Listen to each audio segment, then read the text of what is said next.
वन्दितु सौवसीधे धुवमचलमणोवमङ्गलिं पते ओचामि समय पावुड मिनमो सुध केवली गणिनम् नमः समय साराय स्वानुभूत्या चकासते चित् स्वभावाय भावाय सर्वभावांतरचिदे।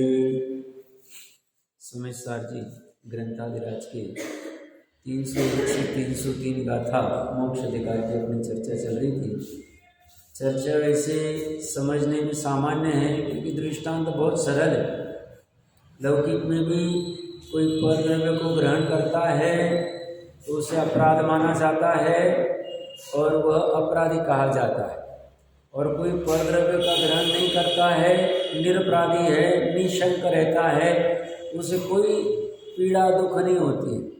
प्रकरण यही चल रहा है जैसे आचार्य देव की कल हमने टीका पढ़ी थी, उसमें और आगे बढ़ते हुए वो कह रहे हैं, क्योंकि आगे अभी जो प्रकरण चलेगा उसको कनेक्ट हो रहे कि जो परद्रव्य को ग्रहण करता है वो अपराधी है और अपराधी स्वयं को प्रतिक्रमण प्रायश्चित वाला दंड दे दे, और जिसने परद्रव्य को ग्रहण किया ही नहीं वो प्रायश्चित प्रतिक्रमण क्यों करेगा? क्योंकि वो निशंक है।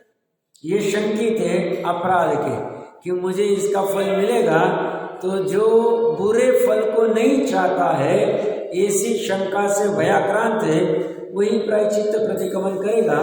क्योंकि अभी 306 और 307 गाथा में प्रायश्चित प्रतिक्रमण की चर्चा चलेगी। अंतिम गाथा है, उसके बाद में सर्वशुद्ध ज्ञान अधिकार प्रारंभ होगा जो 415 गाथा तक चलेगा, लगभग 308 गाथा से चलेगा। बीच में कलश भी बहुत सारे हैं। 550 नंबर पेज के ऊपर नीचे से तीसरी लाइन पढ़ा था हमने, पर बहुत फास्ट में पढ़ा था, कुछ अच्छा बिंदु होगा तो समझ लेते हैं। जो जीव रागादि परद्रव्य का ग्रहण स्वीकार करता है वह स्वस्वभाव से च्युत होकर सापराधी होता है। यहाँ जो जीव मतलब उस पर्याय को कहा है जो रागादि परद्रव्य को ग्रहण करती है, स्वीकार करती है। ग्रहण किसको कर रही है? परद्रव्य में रागादि ले लिया, जो कल हमने विस्तार से बात की थी, और स्वस्वभाव से च्युत हो जाती है। जैसे वो शुभ और अशुभ राग करती है, स्वभाव से च्युत होती, और स्वभाव से च्युत हुई, अपराध हो गया, सापराधी हो जाती है, और अपराधी यहाँ शंकित होता है। मुनिराज जो हर अंतर मुहूर्त में स्वभाव से सन्मुख हो जाते हैं, ये भी उनकी कला है, गजब का सामर्थ्य है। और अंतर मुहूर्त अंदर रह के फिर बाहर आ जाते हैं, अपने आप को अपराधी महसूस करते हैं। 28 मूलभूत पालते हुए भी क्रिया समिति, भाषा समिति आदि जो भी कोई कर रहे होंगे, जैसी भूमिका होगी, स्वाध्याय आदि 6 आवश्यक करते हुए भी अपने को अपराधी मानते। हम स्वाध्याय आदि को धर्म मानते हैं, वो स्वाध्याय आदि 6 आवश्यक को अपराध मानते हैं। हम केश लोच को मानते हैं, कैसे करते होंगे? देखो उनको आंसू भी नहीं आता है, पंचमुष्टि लोच कर दिया उन्होंने। हम उसको धर्म मानते हैं, चारित्र मानते हैं, वो उसको अपराध मानते। एक बार खड़े होकर आहार ले रहे हो, उसको वो अपराध मान रहे।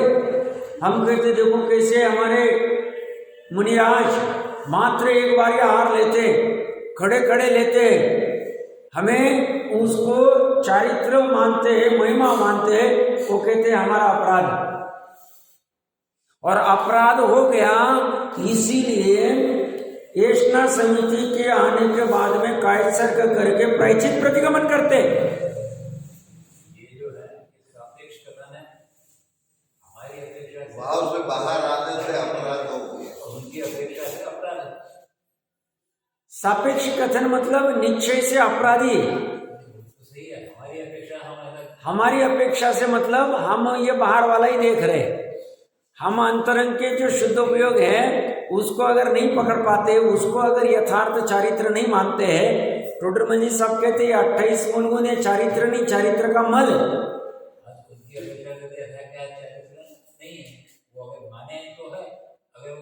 मानते हैं अपराध कर रहे हैं। नहीं, इसमें मानने की बात नहीं है। होता क्या है, नहीं मतलब मैं, अच्छा प्रश्न आपकी, अच्छी बात है। वो क्या कहना क्या चाह रहे हैं हम कि जैसे मुनिराज है, मुनिराज अगर अभी शुद्ध उपयोग करे, शुद्ध उपयोग करना मतलब शुभ उपयोग भी नहीं और अशुभ उपयोग भी नहीं, मतलब स्वभाव के सन्मुख श्रद्धा ज्ञान चारित्र की पर्याय, तो वो इसी अवस्था को वो निरपराधी मानते हैं।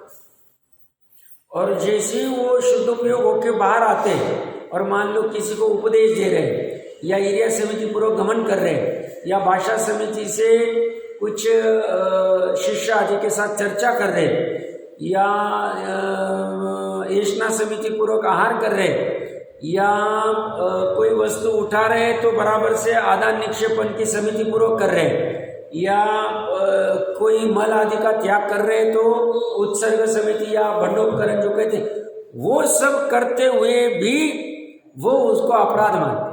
प्रकरण ये है,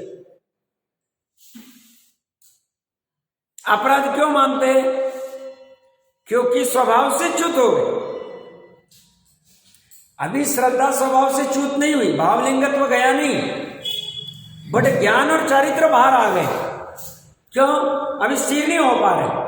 जैसे बाहुबली जी भी 1 वर्ष तक एक जगह खड़े, वचन और काय की कोई प्रवृत्ति कर नहीं रहे, मन की चल रही अंदर में, मान लो चल ही रही थी, क्योंकि शुभ उपयोग शुद्ध उपयोग शुभ उपयोग शुद्ध उपयोग चल ही रहा, सम्यक दृष्टि थे, तदभव मोक्षगामी थे। 1 वर्ष में हर अंतर मुहूर्त में सैकड़ों बार अंदर गए, सैकड़ों बार बाहर आए, हर अंतर मुहूर्त में सैकड़ों बार अंदर बाहर चल रहे। अभी ये जो अंदर बाहर जब बाहर आ रहे तो अपराध माने।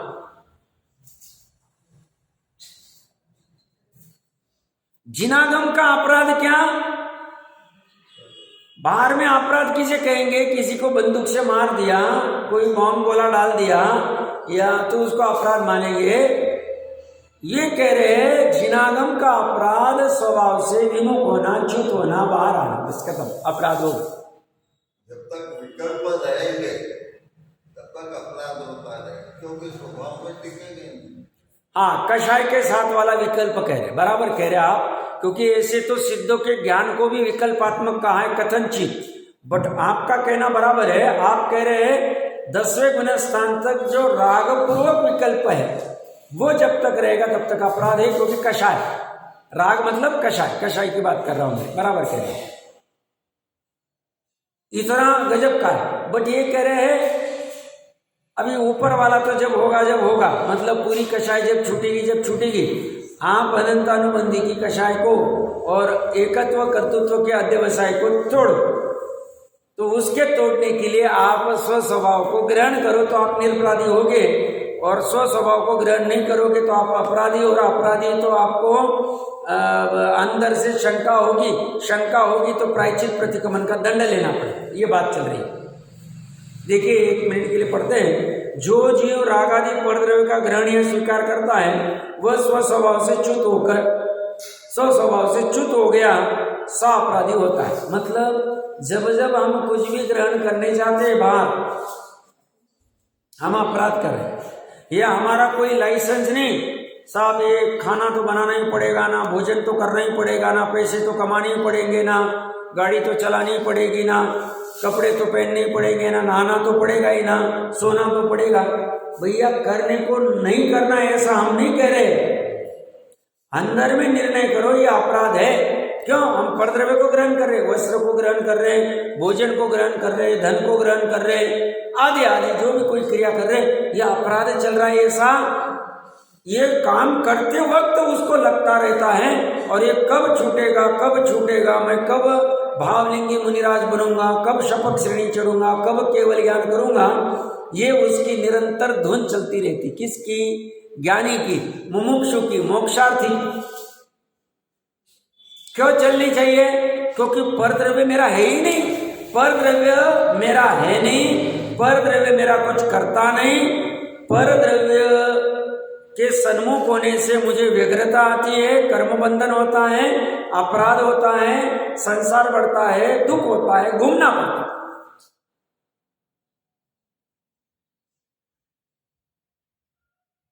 जैसे एक छोटी सी बात ले लो, परद्रव्य का एक छोटा सा उदाहरण लेते हैं फिर आगे बढ़ते हैं। जैसे आज से 20-30 साल बाद हमारे किसी के पास मोबाइल था नहीं, ठीक है। अब 20-30 साल पहले इंडिया में मोबाइल आया होगा, जब भी आया होगा तब तो बहुत महंगा भी था, 10 रुपए का 1 मिनट का कॉलिंग था और महंगा था और इतना बड़ा और सब मोटा, सब अलग ही बात। अब वो मोबाइल आ गया, अब वो मोबाइल का 500 रुपए का रिचार्ज करने का एक विकल्प है। वो मोबाइल ले लिया तो मोबाइल 500 रुपए का मान लो रिचार्ज करना है महीने का, या 300 रुपए का वो रिचार्ज करने का विकल्प, उसके लिए 300 रुपए कमाने पड़ेंगे। तो कमाने का विकल्प आ गया, वो कमाने के लिए फिर व्यापार धंधा चालू करना पड़ेगा, सेवक नौकर रखने पड़ेंगे, फिर वो सब करने के लिए वहां उपयोग डालना पड़ेगा, उसको ग्रहण करना पड़ेगा, धन को ग्रहण करना, दुकान को ग्रहण करना, सेवक को ग्रहण करना, फिर वो ग्रहण करके उसमें से 500 रुपए से मोबाइल आएगा। वो मोबाइल कहीं गुमने हो जाए, कोई चोरी नहीं कर ले, कोई उसमें कुछ इंपॉर्टेंट होगा देख नहीं ले, इसमें भी अंदर ले। तो ये एक वस्तु ग्रहण करने से इतना स्वस्वभाव से च्युत होना पड़ेगा। स्वस्वभाव से च्युत हुए बिना उसको ग्रहण कर ही नहीं सकते हम दिन में मान लो 10, 20, 25 बार उसको ग्रहण करते हैं, इतना अपराध। और ये अपराध अभी बढ़ने वाला है। ये तो एक उदाहरण दिया था, ऐसी सब वस्तुओं में पकड़ लो। जैसे बच्चों को अभी भूमिका अनुसार हमको 10, 12, 14 साल के बच्चे को भी मोबाइल देना पड़ता है। देना कि नहीं देना ये चर्चा नहीं चली। अब वो कौन से वेबसाइट पे जाता है, क्या करता है, कहाँ खेल रहा है, कौन से गेम खेल रहा है, कोई गलत वीडियोस तो नहीं देख रहा है ना। अभी इसके लिए उसमें ऐप डालो, यहाँ से उसको देखो क्या कर रहा है, वो क्या कर रहा है, मतलब अपना उपयोग कर रहा है। जब हम उसको देखने जाते हैं मोबाइल के ऊपर, तब आत्मा के सन्मुख हो नहीं पाते, शुद्ध उपयोग नहीं कर पाते। जैसे मुनिराज हिरिया समिति करने जा रहे हैं, येषणा समिति करने जा रहे हैं, केशलोच करने जा रहे हैं, तो उस समय में वो आत्मा से विमुख होंगे तभी तो केशलोच कर पाएंगे ना। आत्मा भी क्योंकि एक समय में एक ही उपयोग रहेगा। जब शुद्ध उपयोग है तो शुभ और अशुभ उपयोग नहीं होगा। अब शुद्ध उपयोग नहीं तो केशलोच करते वक्त उपयोग को बाहर आना पड़ता है, इसीलिए वो अपराध बना। और बिना कषाय के होगा ही नहीं। केशलोच करना भी कषाय, क्यों? भले ही मंद कषाय, तीव्र कषाय नहीं, उसके पीछे भाव अच्छे कि भाई जुए आदि हो जाएगी, जीवों की हिंसा होगी, आदि आदि भगवान की आज्ञा है 4 महीने के पहले का, तो वो करना भी कषाय के वश होगा। कितना सूक्ष्म धर्म है। ठीक है मंद कषाय, पर कषाय तो है, और कषाय है स्व स्वभाव से विमुख है। तो ये कह रहे स्वभाव से च्युत होकर अपराधी होता है। अपराधी या शंकित होता है। किस रूप में शंकित होता है? मैं ज्ञानावरणादि कर्मों से बांध लिया जाऊंगा। जैनी की अपेक्षा से लिख रहे हैं और आगे की गाथाओं की अपेक्षा से, मैं ज्ञानावरणादि कर्मों से बांध दिया। मैं इतना मतलब प्रतिगमन क्यों करते हम कि भाई आज सुबह से लेके जैसे 7 प्रकार के प्रतिगमन होते हैं। दिन के पापों के संदर्भ में जो संध्या काल में शाम को किया जाता है उसको देवसिक प्रतिगमन कहते हैं। रात्रि के पापों के संदर्भ में जो सुबह किया जाता है सूर्योदय के समय उसको रात्रि प्रतिगमन कहते हैं। 15 दिन में चतुर्दशी आदि को बड़ा प्रतिगमन करते हैं। 15 दिन के क्या क्या मोटे मोटे पाप किए थे उसको पाक्षिक प्रतिगमन कहते हैं। 4 महीने में जो अभी हम अष्टानिक करके गए उसमें 4 महीने में पिछली अष्टानिक से अभी के अष्टानिक तक क्या क्या दोष लगे थे उसका स्मरण करके प्रतिगमन प्रायश्चित करना, उसको चातुर्मासिक प्रतिगमन कहते हैं।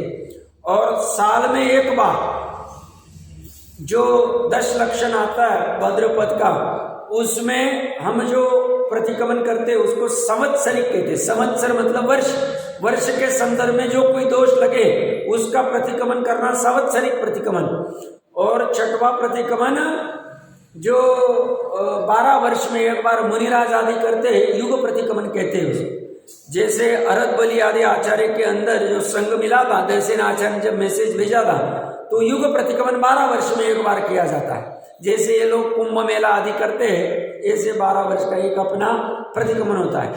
और पूर्ण आयु के संदर्भ में जो जो कोई पाप किए मैंने दुष्कृत्य किए है उसका प्रायश्चित प्रतिक्रमण करना, वह एक पूर्ण आयु के संदर्भ वाला जो होता है संलेखना के समय में किया जाता है। ऐसे 7 प्रतिक्रमण है। और इसके अलावा मुनिराज जो आहार लेके आ गए, मल मूत्र का त्याग कर दिया आदि के बाद में जो प्रतिक्रमण करते कायद सर्ग वाला, वो भी एक ऐसे 7-8 प्रतिक्रमण की चर्चा ही है। तो ये प्रतिक्रमण ये क्या है? दंड है। दंड क्या है? स्वयं आत्मा अपने को दंड दे रहा है, या आचार्य के पास या गुरु के पास जाके कि मेरे से ये गलती हो गई, इसका मुझे प्रायश्चित प्रतिक्रमण दीजिए, कुछ मुझे इस पाप से विमुक्त मतलब मुक्त कीजिए, मुझे इसकी निंदा आदि करनी। तो वो जो प्रतिक्रमण है ये दंड है।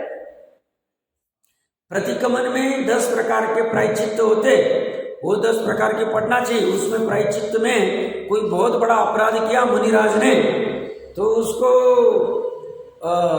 संघ से निकाल देते, उसको कहते वो संघ में जाओ, और वहां मैसेज भेजते। वो संघ वाले भी उसको थोड़े दिन तक रहते, कोई बात नहीं करता है, फिर दूसरे संघ में ऐसे 7 संघ घूम के और फिर उसको लेते। ऐसे अलग अलग प्रकार के प्रायश्चित प्रतिक्रमण की विधि विधान है, वो पूरे शास्त्र होते हैं, वो आचार्य आदि स्पेसिफिक पढ़ सकते समझ सकते हैं प्रकरण कहां से चल रहा है।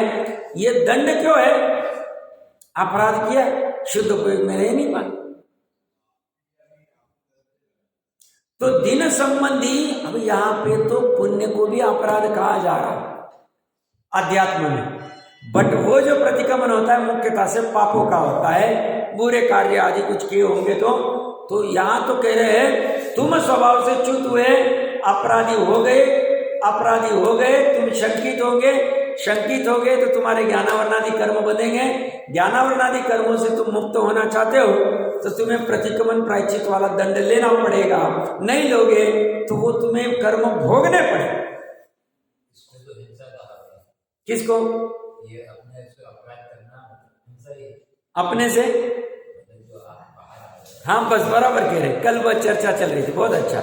मतलब आत्मा से बाहर आना अपराध, और यह अपराध जीव अनादिकाल से कर रहा है। और कितने जीव कर रहे हैं? अनंत ही जीव ऐसा अपराध कर, हम तो कर ही रहे, अनंत ही जीव अपराध कर, और अपराध को छोड़ना पड़े।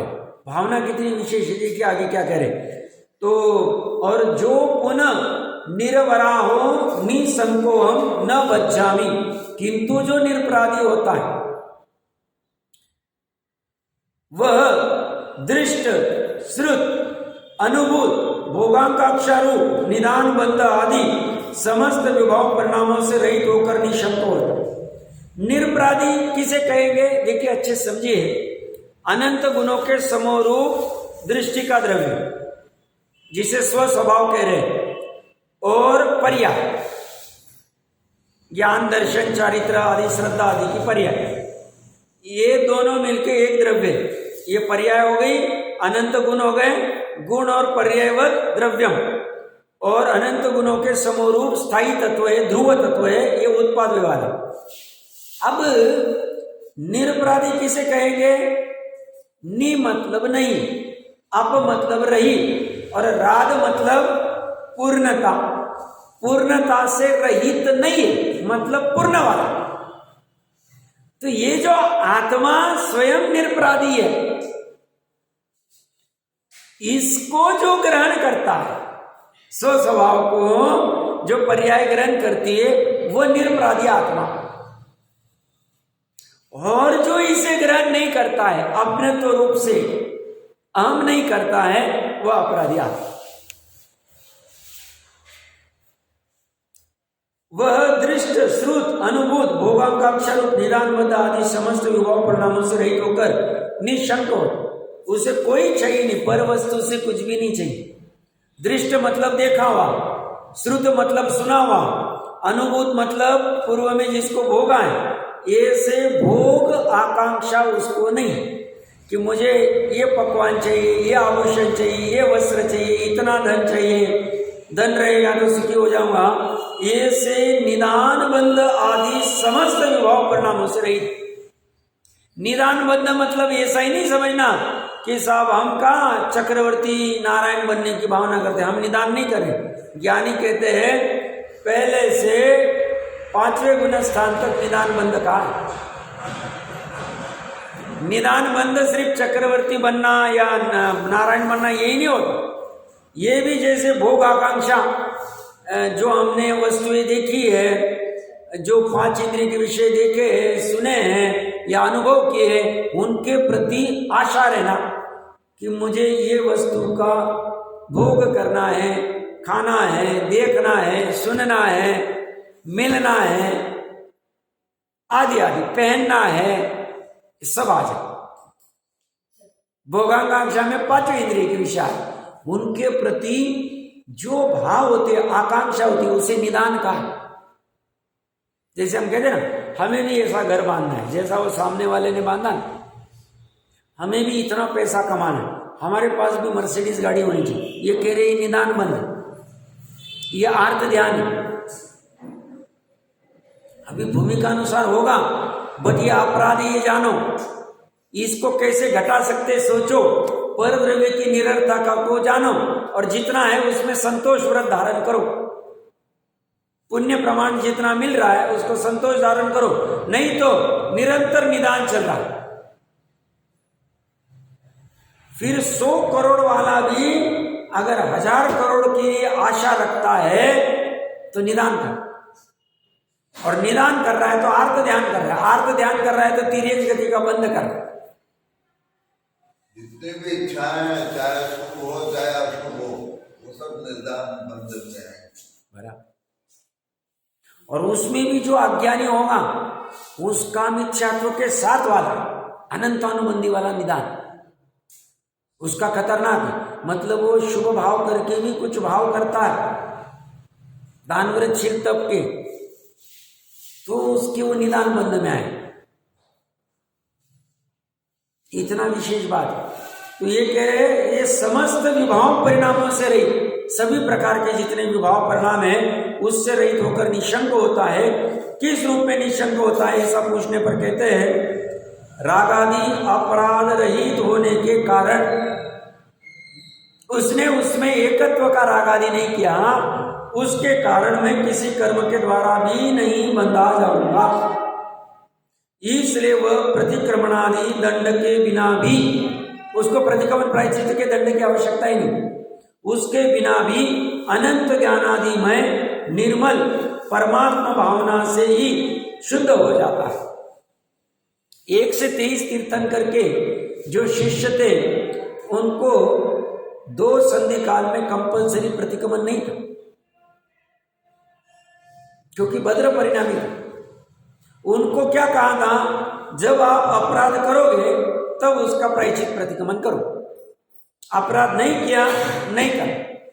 और 24वें तीर्थंकर के शिष्यों को क्या कहा, हम सब 24वें तीर्थंकर के शिष्य हैं, उनको क्या कहा, तुम अपराध करो ना करो तुम्हारे अपराध लगी रहे, तुम कंपलसरी दोनों संधि काल में प्रतिक्रमण प्रायश्चित करो, लगी रहे। अभी तो विडंबना ऐसी है, अपराध क्या हो रहा है वही समझ नहीं रहा है, पाप क्या किसे कहते, पुण्य किसे कहते वही समझ नहीं रहा है, और उसमें फिर अपराध किसे, तो उसका प्रतिक्रमण कैसे होगा, होगा ही नहीं। पहले तो समझना पड़ेगा उसका स्वरूप। तो अगर आगे भाव हुए प्रतिक्रमण आदि के संदर्भ में जब चर्चा चलेगी, कभी विकल्प आया तो समझ लेंगे कि क्या क्या मतलब होता है उसमें, तब विस्तार से समझ लेंगे। तो ये कह रहे हैं तो ये किसी कर्म के तो इसे प्रतिक्रमण आदि दंड के बिना भी अनंत ज्ञानादिमय निर्मल परमात्मा भावना से ही शुद्ध हो जाता। वो जो अनंत ज्ञान आदिमय निर्मल परमात्मा भावना है उससे शुद्ध हो जाए। आत्मा कैसा है, परमात्मा भावना वाला, भावना ये शब्द उनका बहुत फेमस है। और वो भी कैसे, अनंत ज्ञानादिमय निर्मल, मतलब सिर्फ ज्ञानी निर्मल नहीं, अपना जो व्यायक तत्व है, ये जो शुद्ध तत्व है, ये शुद्ध तत्व निर्मल तत्व ऐसे ज्ञान आदि जैसे अनंत गुण उसमें निर्मल, मतलब हमारी श्रद्धा गुण भी अभी वर्तमान में निर्मल रूप नमन कर रहे, हमारा ज्ञान गुण भी, हमारा चारित्र गुण भी, हमारा सुख गुण भी, हमारा अस्तित्व गुण भी, हमारा वस्तुत्व गुण भी, हमारा प्रदेशत्व गुण भी। प्रदेशत्व की पर्याय अभी व्यंजन पर्याय, विकारी पर्याय, विभाव व्यंजन पर्याय चल रही प्रदेशत्व गुण की, ज्ञान गुण की, मति ज्ञान श्रुति ज्ञान की विभाव अर्थ पर्याय चल रही, पर जो गुण है वो गुण स्वभाव रूप परिणमन कर। कोई कहेगा साहब गुण तो परिणमन नहीं करता है, जो ध्रुव ध्रुव ध्रुव ध्रुव रूप परिणमन करता है, सहभावी परिणमन जो है उस सहभावी परिणमन को कह रहे हैं।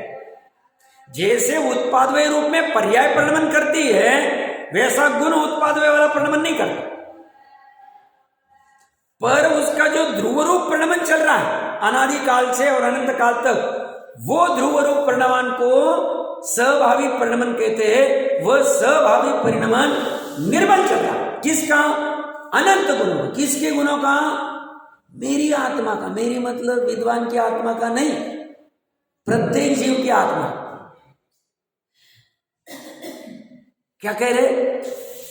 आपकी भी आत्मा, आपकी भी आत्मा का, सबकी आत्मा।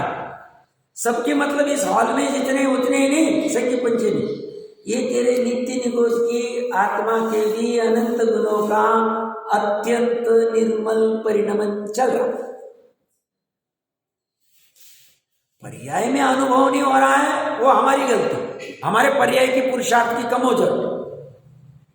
अनुभव करना चाहिए, वो अनुभव करेंगे तभी मोक्ष मार्ग प्रकट होगा, तो नहीं होगा।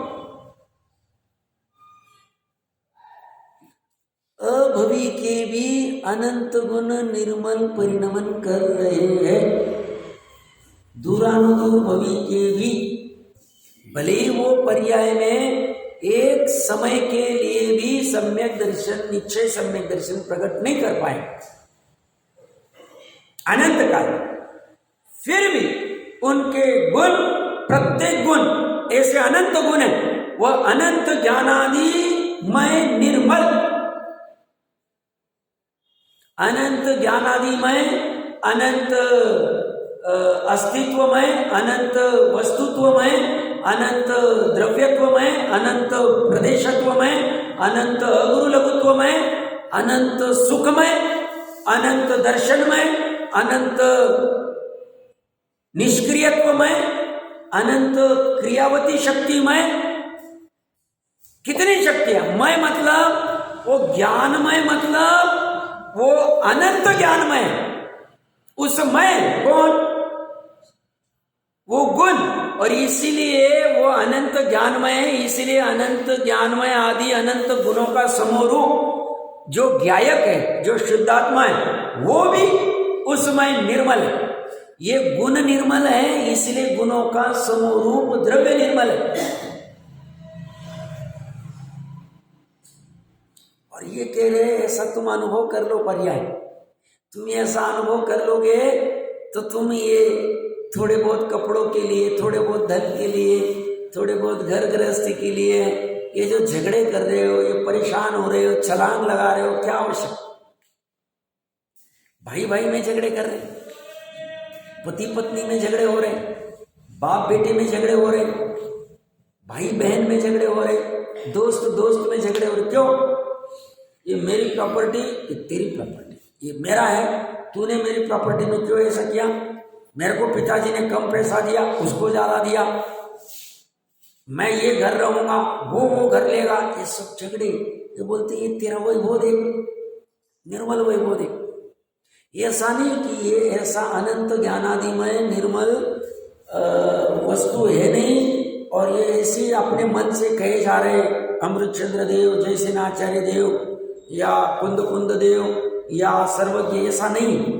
वस्तु ऐसी है, ज्ञान में ऐसी झलकी और वचनों में ऐसी आई और शास्त्रों में ऐसी गूंथी गई।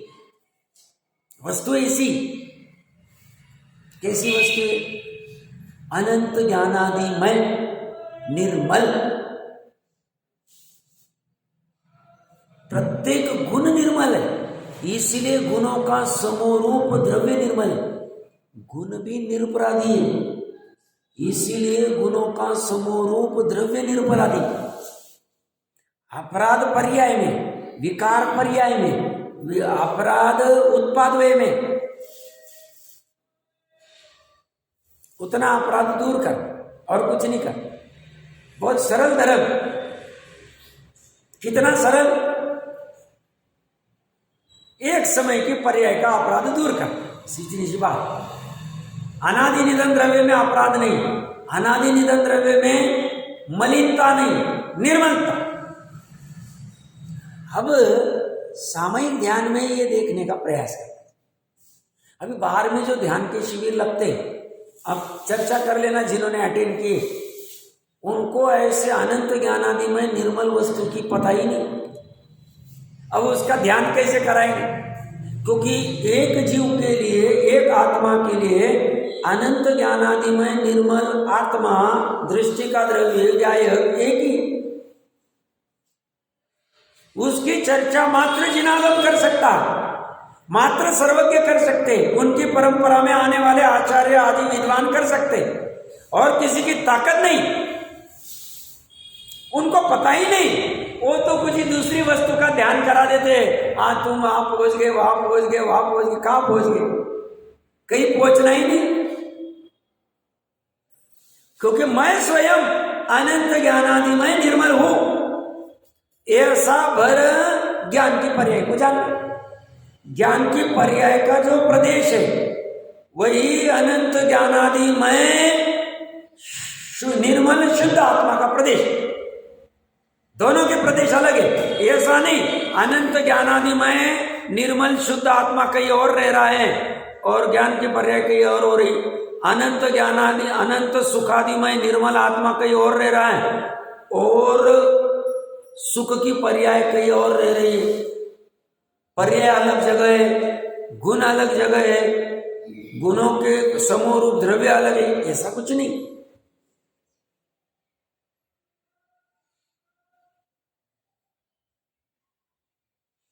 दोनों के प्रदेश है, दोनों का द्रव्य जो अंशी एक ही, दोनों।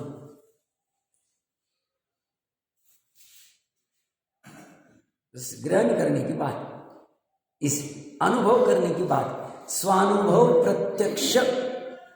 पांचवी गाथा में क्या कहते हैं? मैं निज वैभव से। आप अनुभव करना, नहीं हुए तो छल मत कर। वस्तु तो ऐसी, क्योंकि मैं अपने वैभव से कह रहा हूं। कुंद कुंद देव कह रहे, तुम्हें नहीं जानने में आ रही है तुम्हारी कमजोरी, तुम पुरुषार्थ में कम पड़ रहे। करो प्रयास, भावना भाव, रात दिन यही भावना होनी चाहिए। अनंत ज्ञानादिमय निर्मल वस्तु मुझे कब अनुभूति में आएगी? आ गई है तो उसका अनुभव बनाए रखो, बहुत अच्छा, सफल हो गया मनुष्य को। और नहीं आई है तो वर्तमान और भविष्य काल उसके लिए झोंक दो। वस्तु ऐसी है। और बाकी में उलझो मत, कुछ नहीं मिलेगा। नहीं, थोड़ा लड़के के साथ बात कर लेते तो थोड़ा सुकून आ जाता है। मैं हर रोज तो 10 मिनट तो मेरे लड़के के साथ बात ही कर लेता हूँ, लड़की के साथ बात ही कर लेता हूँ तो पता चलता है, मजा आता है। नहीं, थोड़ा बहुत कभी 4 महीने में घूम लेता हूँ, 2 महीने में कभी होटल चला जाता हूँ, 3 महीने में कभी मूवी चला जाता हूँ, ये कपड़े खरीद लेता हूँ तो सुखी हो जाऊंगा। बोले तो होगा ही नहीं। तू जब तक अनंत ज्ञानादिमय निर्मल वस्तु को नहीं ग्रहण करेगा तब तक तू अपराधी है, तब तक तू मोक्ष मार्ग में नहीं है, संसार मार्ग में है। और तुझे मोक्ष मार्ग प्रारंभ करना है तो कुछ भी करके, तुझे मतलब श्रद्धा ज्ञान चारित्र की पर्याय, कुछ भी करके मरण आए तो चलेगा। अनंत ज्ञानादिमय आदि में ज्ञान के साथ में सुख भी ले लिया, चरित्र भी ले लिया, श्रद्धा भी ले ली, दर्शन भी ले लिया, क्रियावती भी ले ली, आपकी निष्क्रियत्व भी ले लिया। और क्या लेना है? सब ले लो। अनंत गुण ले लो, अनंती शक्तियां ले लो, भाव अभाव शक्ति, अभाव भाव शक्ति, और क्या क्या लेना है ले लो। स्वस्वामित्व शक्ति, ये शक्ति, वो शक्ति ले लो। और प्रत्येक अनंत है और प्रत्येक निर्मल। ज्ञान भी अनंत है और ज्ञान भी निर्मल, निर्मल भी है और अनंत भी। और ज्ञान आदि, आदि में सुख भी अनंत है और निर्मल, निर्मल सुख है। अभी गुण में अभी निर्मल सुख की परिणति हो रही, गुण का कैसा परिणमन हो रहा होगा? अभी स्वभावी परिणमन हो पाए कि नहीं?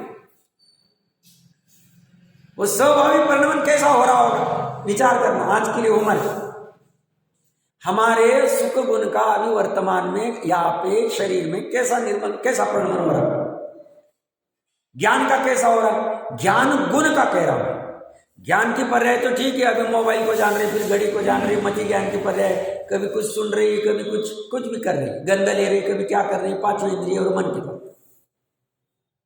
बट ज्ञान गुण तो अभी वो तो मोबाइल नहीं देख रहा है, ज्ञान की पर्याय मोबाइल देख रही, ज्ञान गुण क्या करे, उसका परिणमन कैसा हो?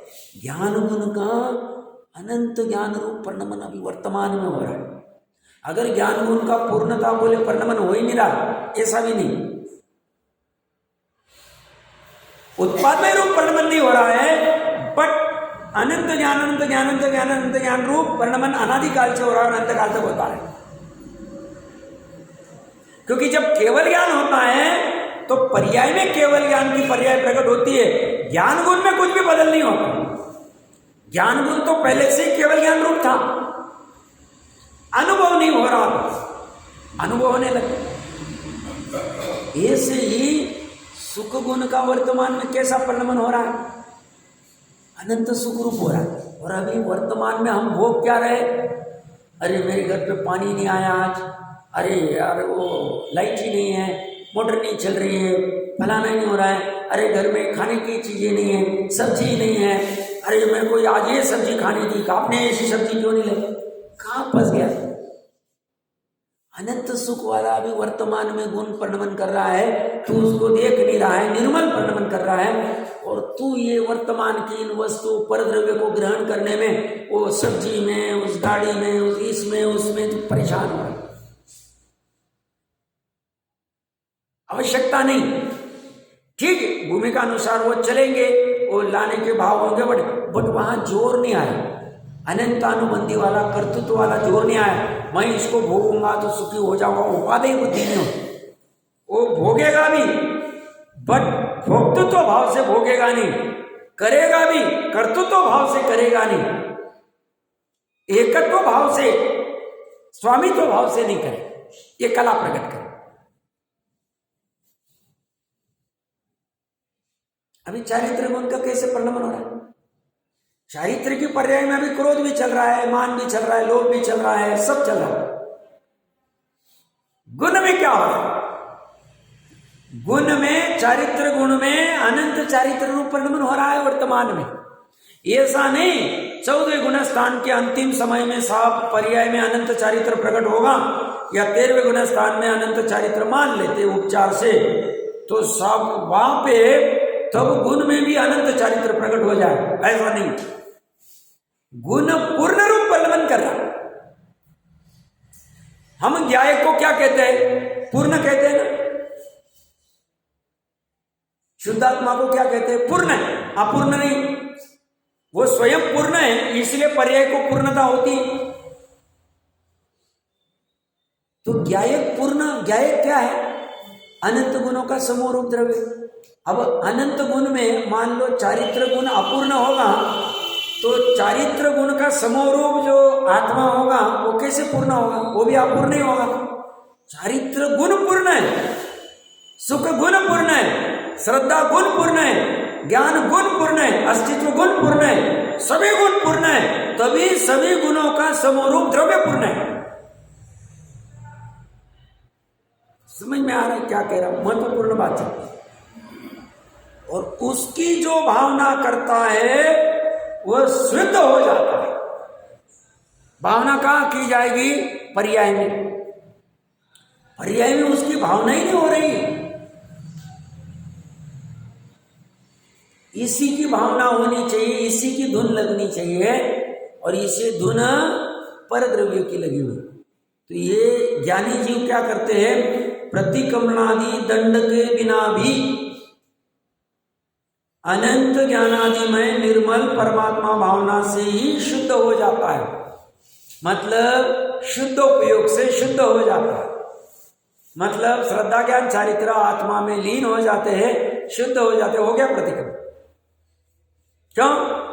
हमने कोई अपराध ही नहीं किया, हमने पर द्रव्य को ग्रहण ही नहीं किया, हमने पर द्रव्य से एकत्व मतो कर्तृत्व तो भोक्तृत्व तो नहीं किया, हमने पर द्रव्य में उपादेय बुद्धि रखी नहीं। और ऐसी भावना शांतिनाथ कुंतुनाथ आदि चक्रवर्तियों की सहज, सधर्म आदि इंद्र की सहज होती। श्रद्धा से तो उठते बैठते खाते पीते होती, और जब शुद्ध उपयोग करते तब तीनों पर्याय की हो जाती है, और इसीलिए उनका सहज प्रतिक्रमण होता है। समझ में आ रहा है? इस प्रकार अणुमय व्यतिरिक्त दृष्टांत गाथा पूर्ण हुई। 304 और 305 गाथा के उत्थानिका में वो लिख रहे, कोई नामायम अपराध। अब प्रश्न होता है कि यह अपराध क्या है?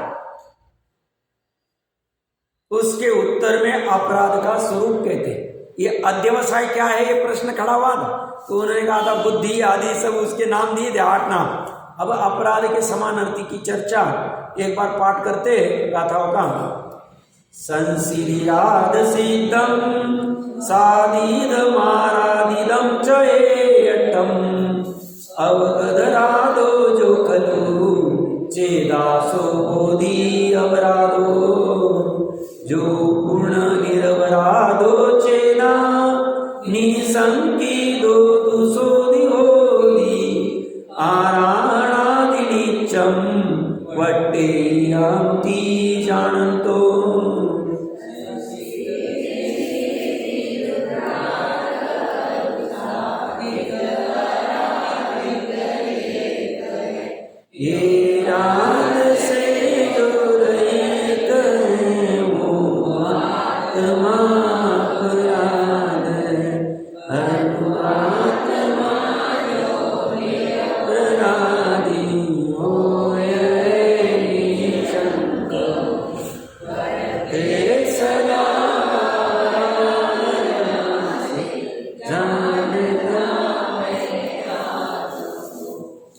गाथार्थ संसिद्धि राध सिद्धि, संसिद्धि राध सिद्ध साधितम आराधितम च, साधित और आराधित एकार्थम, ये एकार्थवाची शब्द है।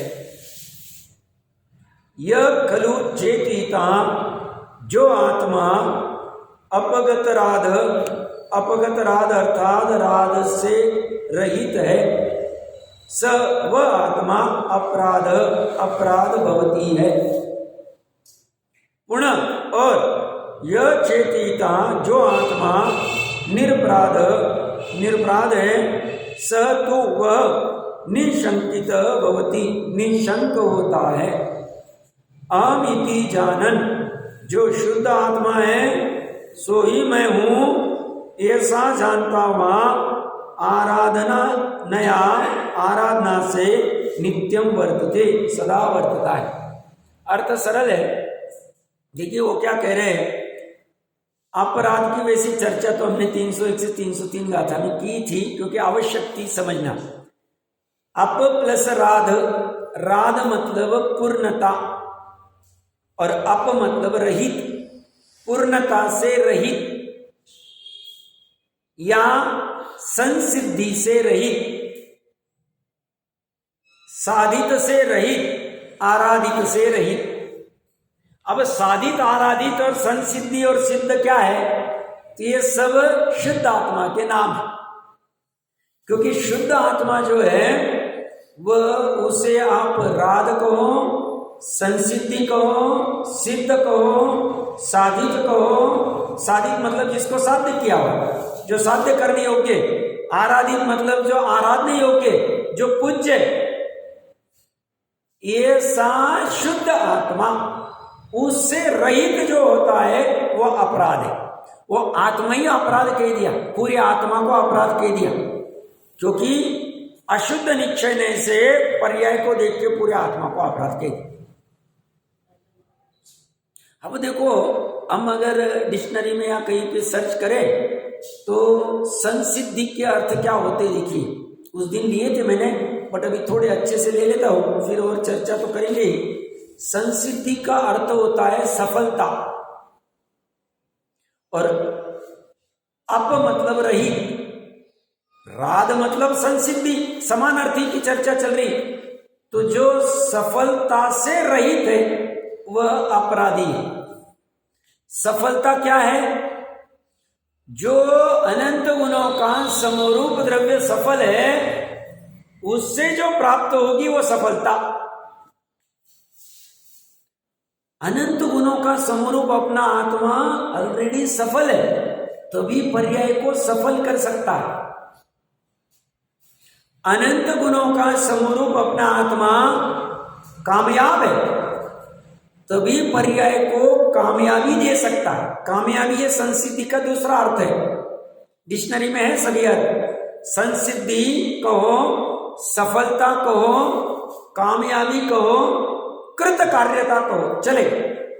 स्वयं कृतकृत्य है, इसीलिए पर्याय को कृतकृत्य कर पाता है। ऐसे कृतकृत्य से रहित अपराधी, ऐसे कृतकृत्य से सहित निरपराधी। संसिद्धि का एक अर्थ क्या है? स्वस्थता। अनंत गुणों का समरूप आत्मा स्वस्थ है, इसीलिए पर्याय को स्वस्थ कर सकता है। ये दवाई डॉक्टर स्वस्थ नहीं कर सकते, कर सकते तो एक भी रोगी दिखना नहीं चाहिए। सालों से दवाई खाते जा रहे हैं, फिर भी डायबिटीज बीपी कंट्रोल में नहीं आ रहा है, थायराइड कंट्रोल में नहीं आ रहा है। डॉक्टर कहते हैं अंत तक लेना पड़ेगा, ऐसी दवाई क्या काम? दवाई किसको कहेंगे?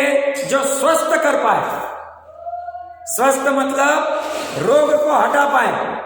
अब ये रोग से रहित है, इसीलिए पर्याय को निरोगी कर पाता है। स्वयं निरोगी है, स्वयं स्वस्थ है, इसलिए पर्याय को स्वस्थ कर सकता है। ऐसे स्वस्थता से रहित अपराधी, स्वस्थता से सहित निरपराधी। पूर्णता तो अर्थ कर लिया, स्वयं पूर्ण है, इसलिए पर्याय को पूर्ण कर पाता है, इसीलिए निरपराधी। और ऐसे पूर्णता से रहित अपराधी, अपूर्ण आत्मा। ऐसे ही संसिद्धि का अर्थ होता है मुक्ति, मोक्ष, स्वभाव, सम्यक पूर्ति। किसी काम का अच्छी तरह पूर्ण हो जाना, संसिद्धि हो गई, सिद्धि हो गई, काम हो गया, अच्छी तरह से पूर्ण हो गया। अच्छी तरह से पूर्ण कब होगा? ऐसे बहुत सारे इसके अर्थ है। सिद्ध का अर्थ लब्ध, लाभ होना, उपलब्धि होना, पूर्ण होना, प्राप्त होना, जो पूर्ण है। तो ये इन शॉर्ट में ये कहना चाह रहे हैं, अपराध इतना ही है, अपूर्णता को ग्रहण करना अपराध है और पूर्णता को ग्रहण करना निरपराध है। पूर्ण एक ही वस्तु है, अनंत गुणों का समरूप द्रव्य। बाकी सभी पर द्रव्य अपूर्ण है, क्योंकि एक द्रव्य दूसरे द्रव्य में घुस नहीं सकता है। एक द्रव्य दूसरे द्रव्य में घुस नहीं सकता है, इसलिए एक द्रव्य दूसरे द्रव्य का कुछ कर नहीं सकता। जब कर नहीं सकता है तो मेरे लिए वो अपूर्ण है, और ऐसे अपूर्ण द्रव्य का मैं जब ग्रहण करने का भाव करता हूं तो मैं अपराध कर देता हूं।